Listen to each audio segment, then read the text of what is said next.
Hari ini Jumat Agung, ibadah ke-1 kita buka, kita memperingati kematian Tuhan Yesus di atas kayu salib.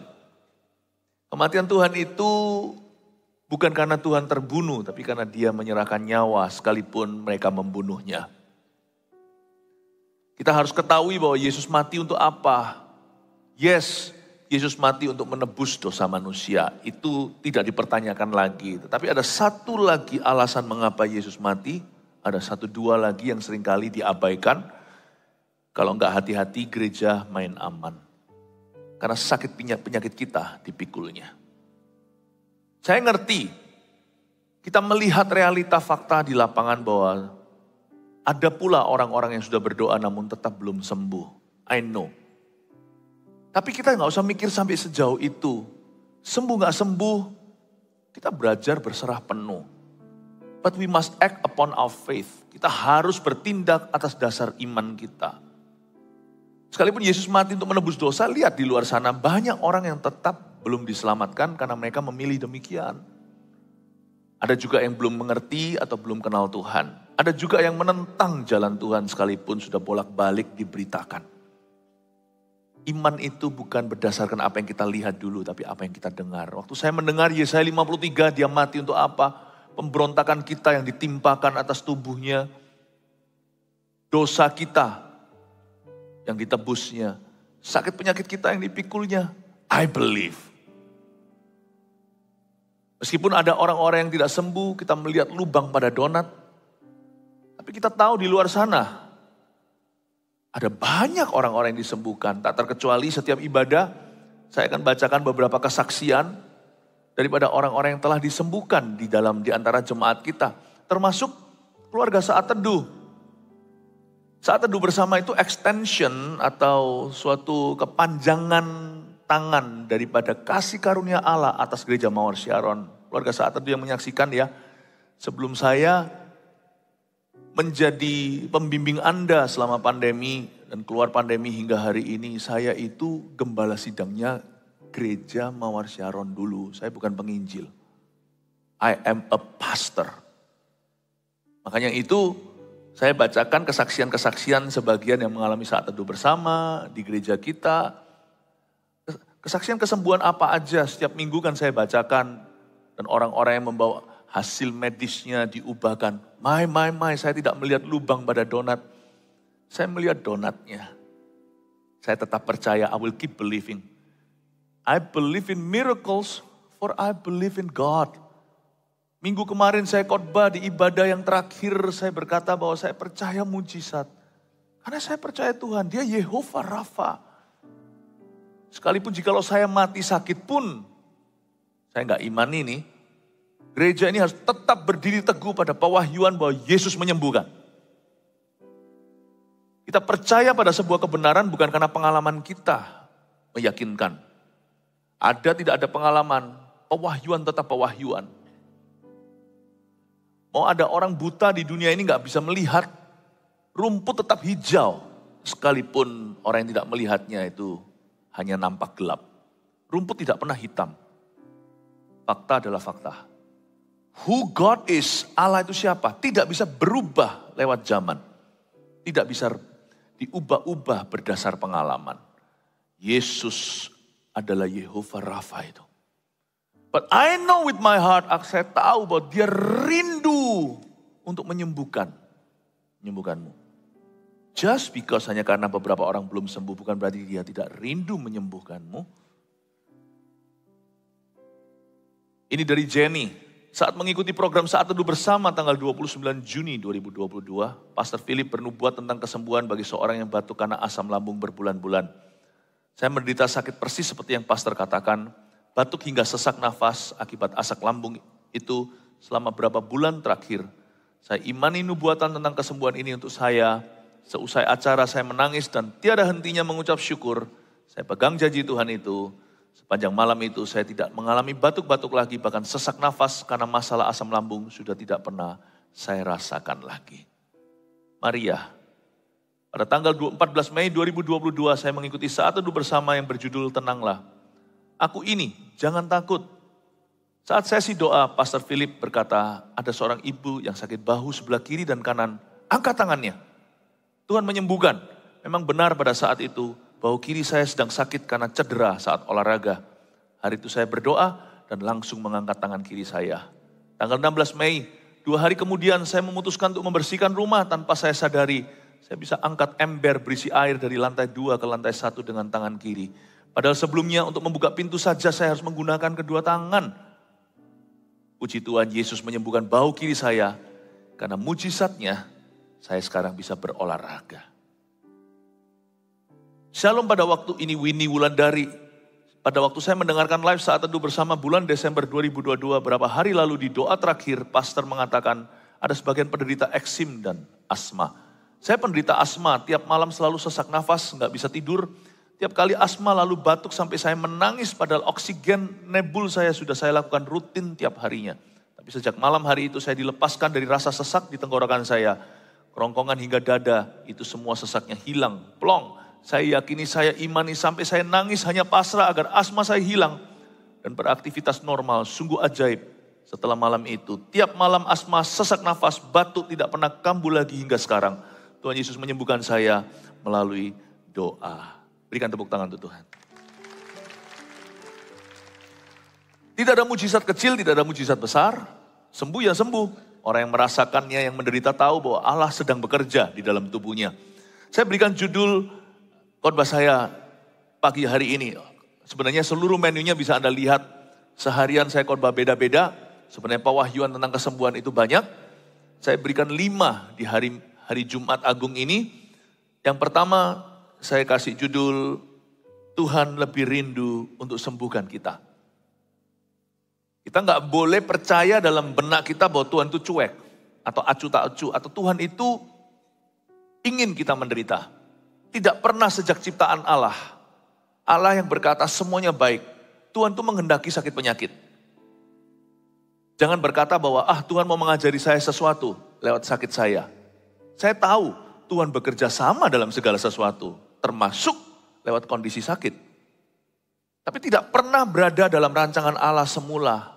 Orisinilnya itu bukan pada Allah, tapi kejatuhan Adam dan Hawa. Kita harus menghadapi fakta bahwa hidup itu less dan sempurna, atau hidup itu jauh dari sempurna. Allah menciptakan semuanya baik, dan waktu Allah menciptakan manusia, dia berkata sangat amat baik. Lalu dosa masuk. Jangan salahkan Adam, kita pun berdosa. Oke, lalu Yesus datang 2000 tahun lalu. Setelah ribuan tahun, Yesus akhirnya menjelma, firman itu menjelma menjadi manusia. Setelah ciptaan Allah, setelah ciptaan alam semesta dan bumi ini, Tuhan menebus kembali. Ada kata-kata klise seperti ini mungkin kita pernah dengar, Tuhan tidak berkeringat bahkan pada waktu dia menciptakan langit bumi dan segenap isinya. Dia hanya mengucapkan sepatah kata.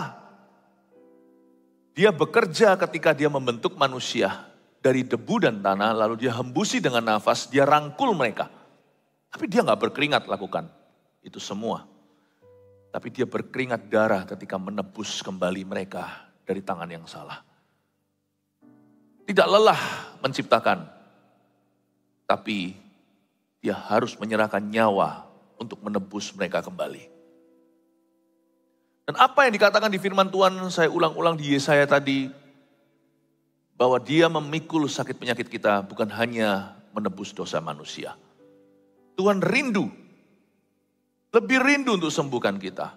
Memang dalam sakit penyakit kita harus tetap bersyukur dalam segala perkara. Tapi jangan lupa untuk beriman, bersyukur saja. Tidak cukup.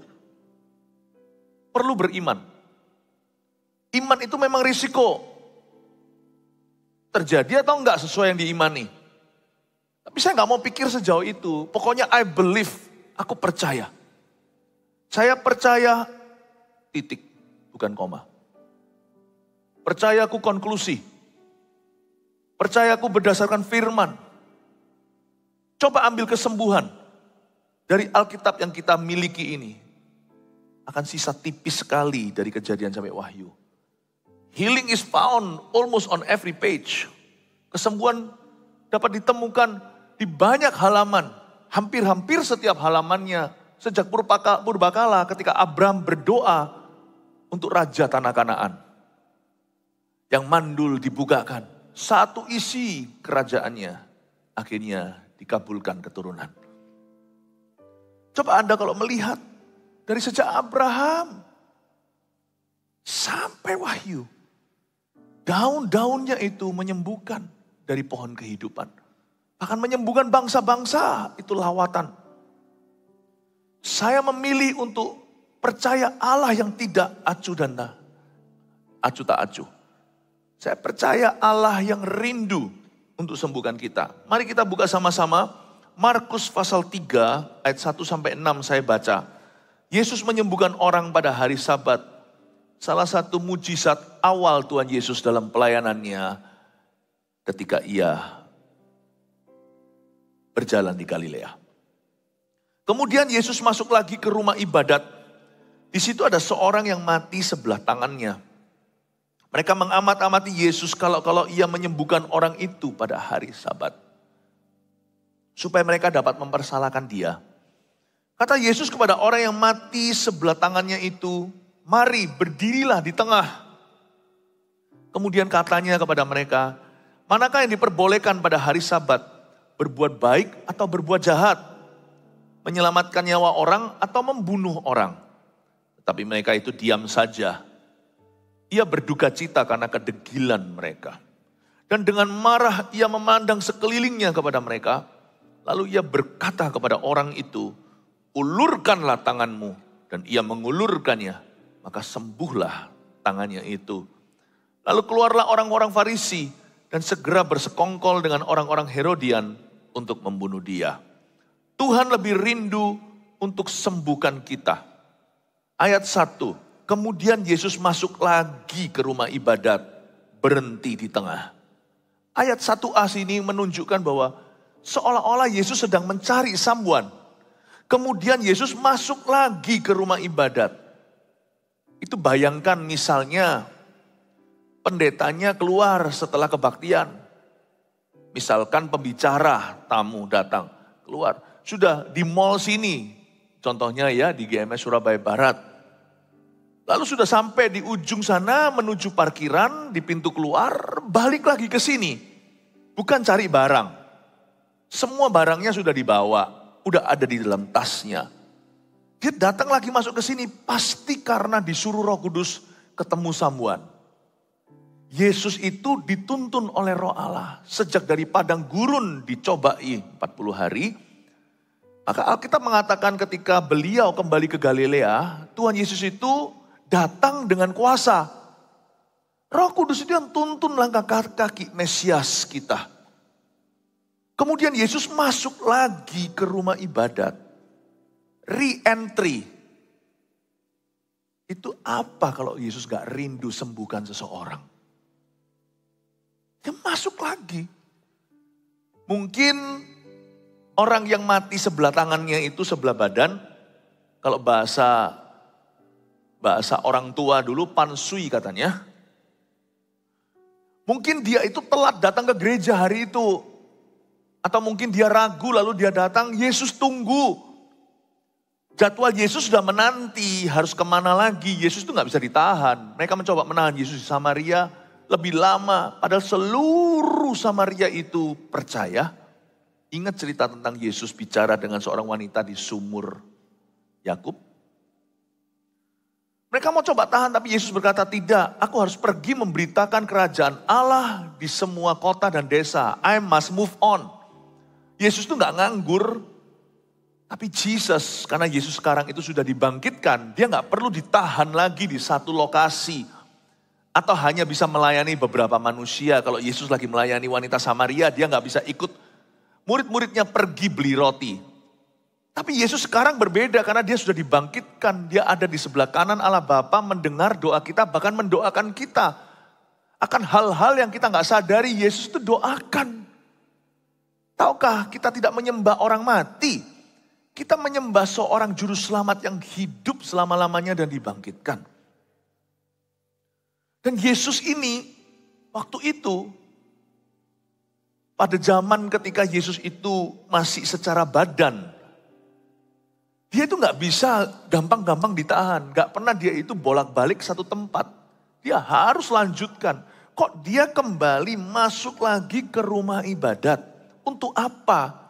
Menurut saya dia memang mau ketemu orang yang mati sebelah tangannya. Karena ayat 1b bunyinya, di situ ada seorang yang mati sebelah tangannya. Saya nggak tahu persisnya orang yang mati sebelah tangan ini datang terlambat atau tadinya di sana dia belum percaya. Yesus tunggu imannya bertumbuh.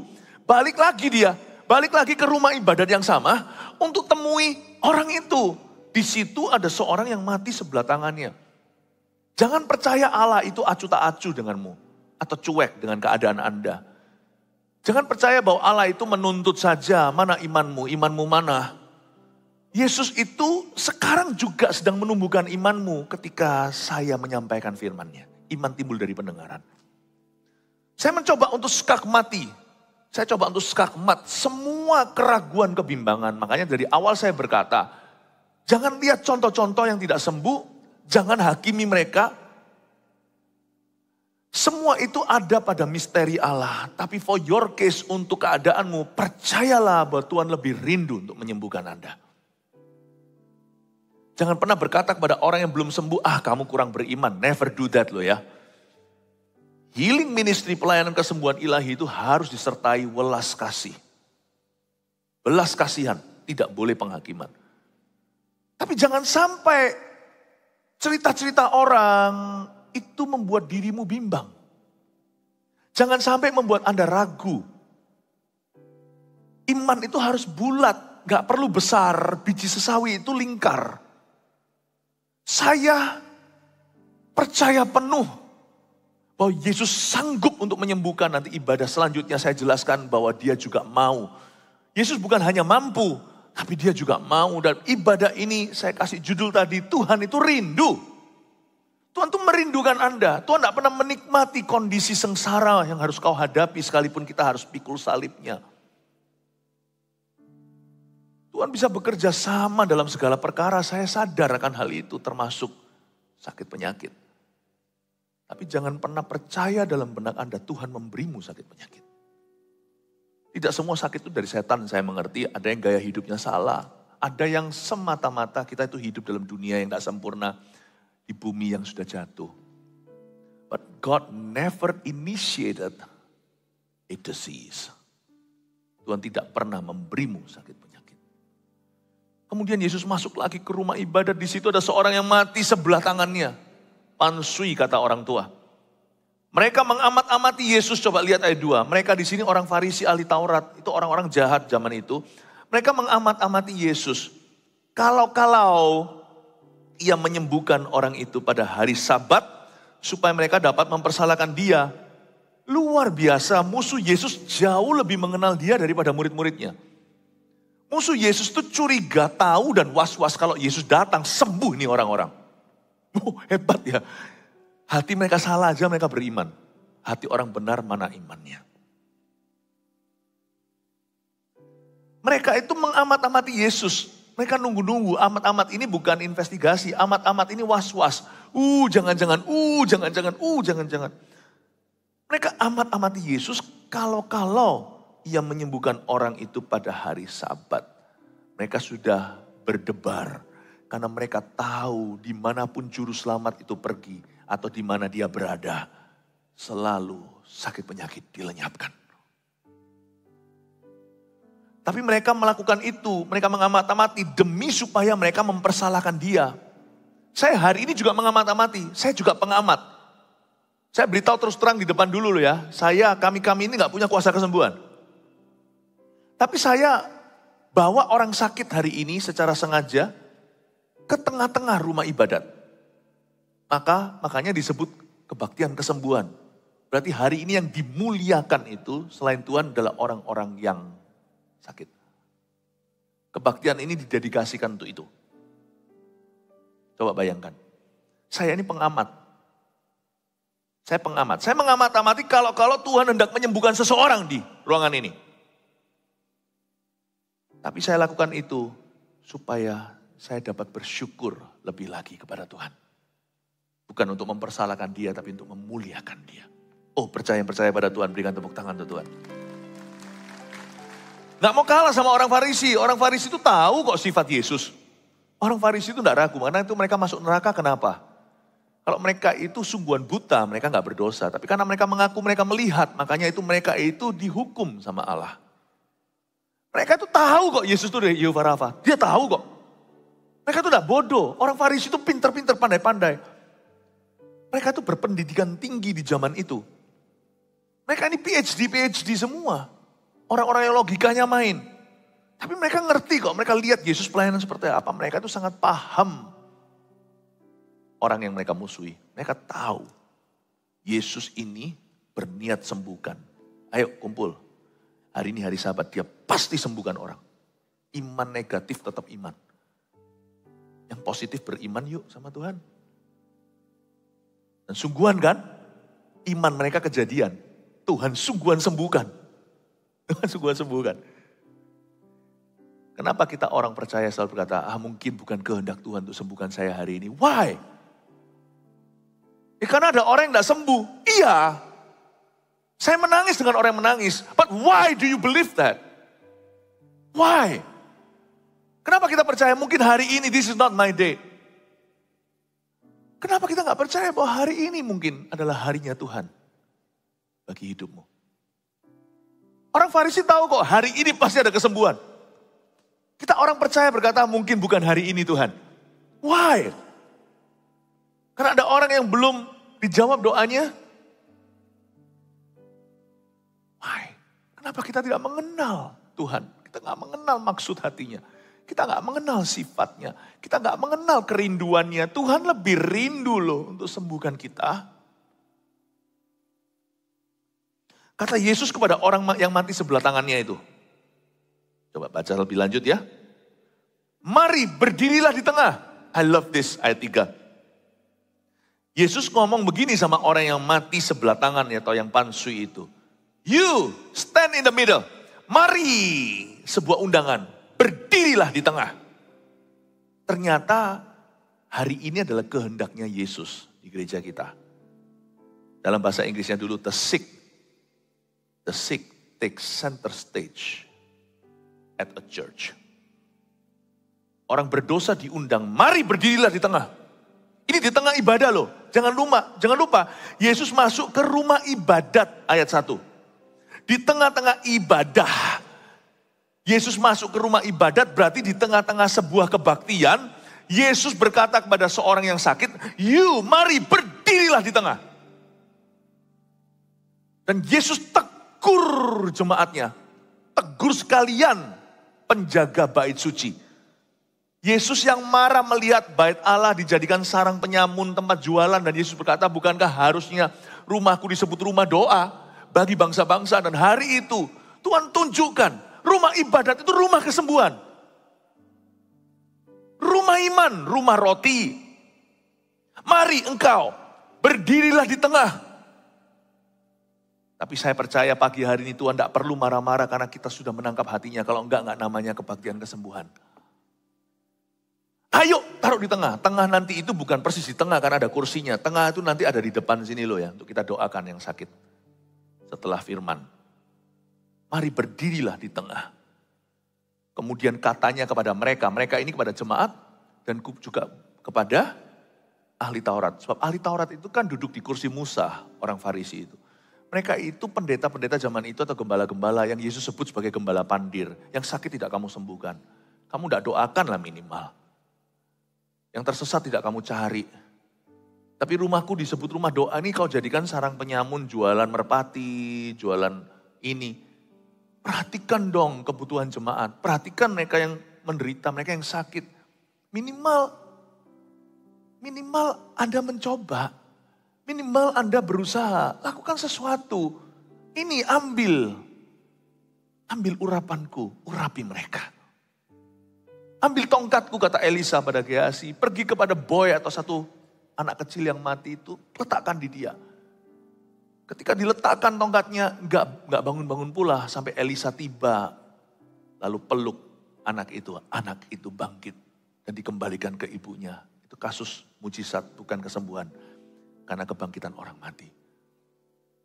Tapi paling tidak, waktu itu abdi nabi ini masih gak salah. Dia melakukan amanahnya.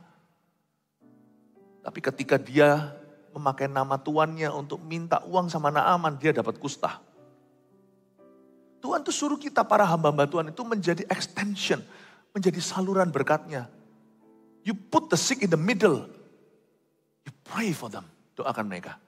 Dan percaya mujizat akan terjadi. Percaya mujizat terjadi. Tadi itu. Lagu itu. Mari berdirilah di tengah. The sick are taking center stage. Di dalam sebuah kebaktian. Kemudian katanya kepada mereka. Ayat 4. Manakah yang diperbolehkan pada hari Sabat? Mana yang boleh terjadi ya? Berbuat baik atau berbuat jahat?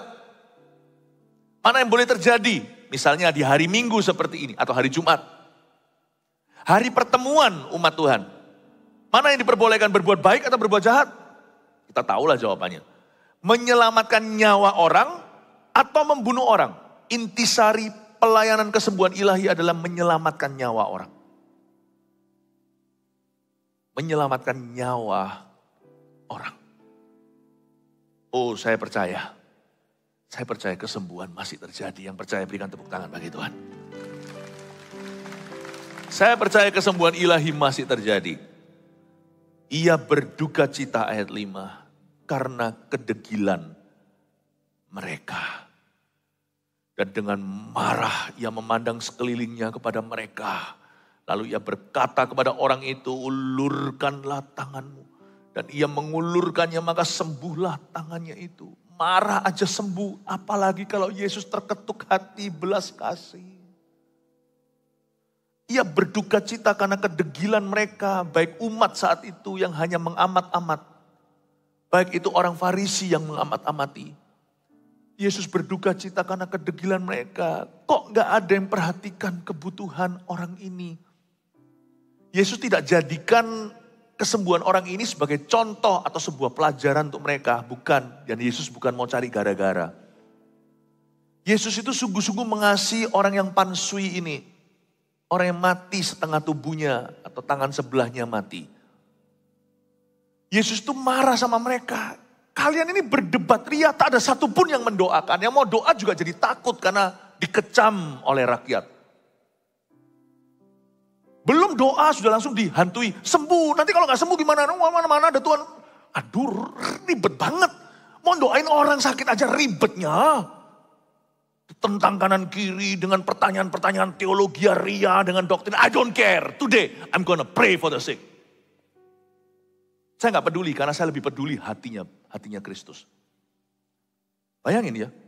Kesembuhan ilahi itu datang dengan segala macam cercaan. Farisi Taurat. Wow. Cuman ini kepala nih. Cuman tumpang tangan di atas dalam nama Yesus gitu aja. Wah, perdebatannya luar biasa. Sebelum melangkah sungguhan tumpang tangan itu saya heboh dulu. Dan juga di dalam diri kita ada gejolak luar biasa. Geronjalannya dahsyat. Kalau sembuh gimana? Kalau gak sembuh gimana? Wah, banyak. Udahlah. Only believe. Only believe. All things are possible. Only believe. Only believe. Only believe. All things are possible. Only believe. Percaya saja. Segala sesuatu mungkin bagi Allah. Lord, I believe. Lord, I believe. All things are possible.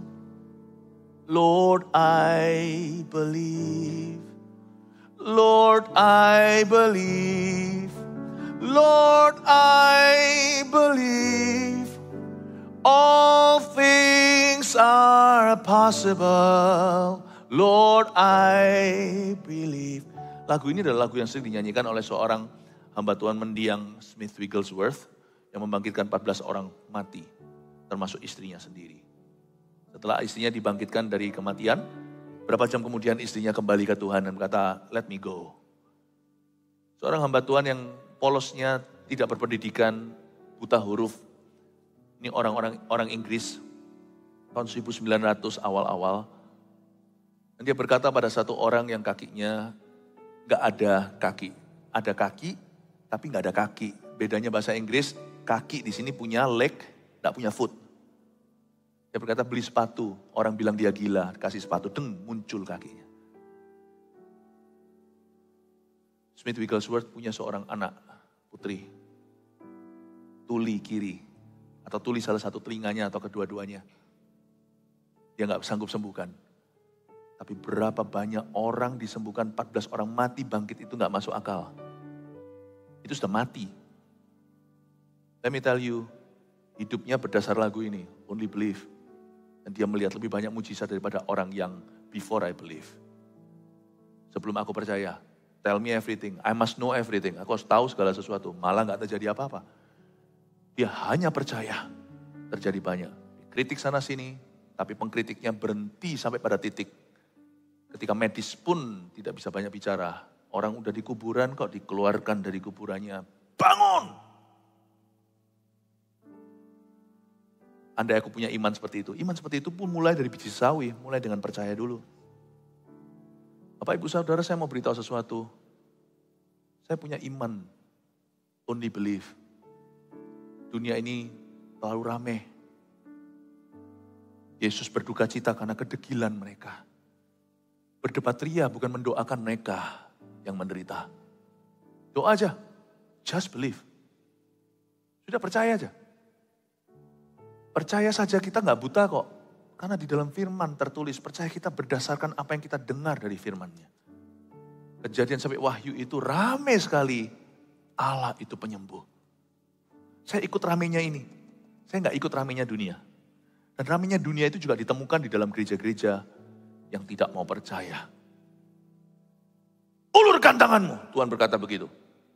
Kenapa orang ini kebutuhannya gak ada yang perhatikan? Kalian satu dengan yang lainnya hanyalah tukaran. Hanya berantem saja. Ia berduka cita karena kedegilan mereka. Dan dengan marah ia memandang sekelilingnya kepada mereka. Dan Tuhan sekarang tidak memandang kita dengan marah karena gereja kita hendak menangkap isi hatinya. Dia berkata, ulurkanlah tanganmu.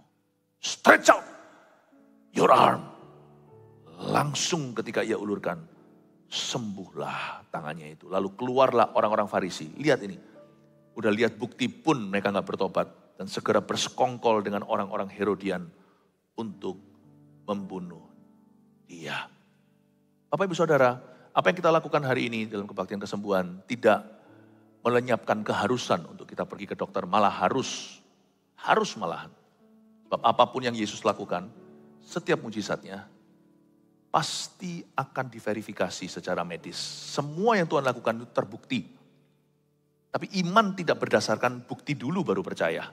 Iman itu percaya sebelum kita alami. Only believe tadi. Bahkan ketika kita datang ke dokter pun tidak sedikit. Tahu enggak, setiap hari, setiap kita ibadah, hari ibadah kita itu dokter yang berjaga di gereja itu puluhan. Dokter-dokter yang takut akan Tuhan. Dokter juga ada yang dokter yang adalah CGL, CG leader di gereja kita. Ada dokter-dokter spesialis yang adalah coach. Atau yang punya 4 CG, membawa 4 cell group. I believe, saya percaya. Kalau saya suruh pilih, saya ke dokter yang takut akan Tuhan, atau saya pergi ke dokter yang malpraktek, saya pergi ke dokter yang percaya pada kuasa Tuhan. Mereka bukan pendeta, jadi mereka harus beritahu saya fakta, hasil fotonya, MRI-nya, CT scan, mereka harus beritahu saya, ini maksudnya apa yang ada tanda merah waktu saya periksa lab darah. Periksa darah di lab, maksudnya periksa lab darah. Tapi kita ke dokter pun kita harus beriman pada Tuhan. Pas kita ke dokter pun kita harus beriman pada Tuhan. Kadang-kadang dokter kan beritahu pada keluarga pasien, saya sudah maksimal penanganan. Transfusi, masukkan darah lomba masuk dan keluar. Dokter sudah lakukan maksimal, tetap dokter harus berharap pada Tuhan. Kalau dokter secara medis pun tahu bahwa ada yang maha kuasa di atas sana. Dia harus berkata, only God's will be done. Karena gimana kalau manusia tidak meresponi penanganan? Alergi-alergi dengan obat tertentu, bukan sesuatu yang mudah kan? Dokter pun harus tanya, alergi obat apa? Orang bisa di ventilator, bisa dibaringkan, ditidurkan, atau pas koma, kapan dia kembalinya? Seringkali nggak tahu seperti di film-film, titit kembali lalu ada yang teriak di kamar, lalu suster-suster semuanya pada lari. mempersiapkan, karena orang ini barusan sadar. Tidak bisa memprediksikan segalanya, meskipun sebagian bisa diprediksikan. You know that in this life, di dalam semua ilmu pengetahuan juga, Tuhan tidak menutup ruang. Di dalam sana ada kedaulatan. Because Tuhan adalah Alfa dan Omega. Kata pertama dari Allah. Kata terakhir Tuhan yang ketok palu. Hanya Tuhan yang bisa. Tahukah bahwa Tuhan itu ada? Dan karena saya kenal dia 30 tahun. Belum lama dibandingkan sebagian Anda. Saya tahu by heart, bukan by logic. Kalau by logic, saya akan tersesat di sini. By heart. Dia lebih rindu dan dia selalu rindu untuk jamah kita. Dan saya tidak ragu kalau hari ini Yesus jamah seseorang, apapun sakit penyakitmu, you akan sembuh. Hanya karena ada yang belum sembuh, saya tahu bukan berarti Tuhan tidak mampu. Kalau Tuhan jamah satu orang sakit, apapun sakit penyakitnya, Anda akan sembuh total. Dan itu saya tidak ragu. Sekalipun fakta bicara beda pun, realita di dunia, saya tetap percaya dia lebih rindu untuk menyembuhkan kita. Dan orang Farisi keluar, malah justru mereka bersekongkol dengan orang Herodian untuk membunuh dia. Bukannya mereka bersyukur dan terharu melihat orang yang pansui mati sebelah tangan itu disembuhkan begitu aja. Tanpa tumpang tangan, gak pakai semua ini itu, Yesus gak pakai medium apa-apa. Betapa indahnya juru selamat ya. Di kitab Yakobus ditulis kita yang sakit minta sama seorang gembala sidang. Atau kepada timnya. Untuk oleskan minyak dan doakan doa yang lahir dari iman akan menyembuhkan orang sakit itu. Dan jikalau dia telah berbuat dosa, dia mengakuinya saat didoakan dosanya pun akan kena diampuni. Doa orang benar yang dengan yakin didoakan sangat besar kuasanya. Saling berdoalah kamu supaya kamu sembuh. Saling mengaku dosa pula. Luar biasa. Kita nanti berdoa memakai medium tertentu. Jangan banyak-banyak lah. Gak usah pakai rumit-rumit supaya jangan sampai orang memberhalakan siapa-siapa atau memberhalakan metodenya. Simple aja maksimal di minyak. Bayang-bayang sapu tangan itu semua ketidaksengajaan. Gak usah disengajain. Kita cukup lewat tumpang tangan karena Yesus berkata seperti ini, tanda ini akan menyertai orang percaya, mereka akan menumpangkan tangan atas orang sakit dan orang itu sembuh. Markus 16. Udah itu aja. Cukup. Yesus bahkan gak perlu semua metode ini. Yesus hanya mengucapkan kata-kata, ulurkan tanganmu. Set. Langsung sembuh. Itu tangan sudah mati. Sembuh cuman sepatah kata dari Yesus. Saya tidak ragu bahkan Tuhan gak perlu menjamahmu. He can only speak. Dia hanya bicara satu kata aja. Akan mengubah hidupmu. Jangan marah kalau kondisimu belum berubah. Jangan berkata, wong Tuhan bisa kok sepatah kata. Kok selama sampai hari ini aku belum. Jangan lihat lubangnya. Jangan lihat lubangnya. Only believe. Tetap berharap pada Tuhan. Tetap percaya. Jangan jadi orang yang Farisi.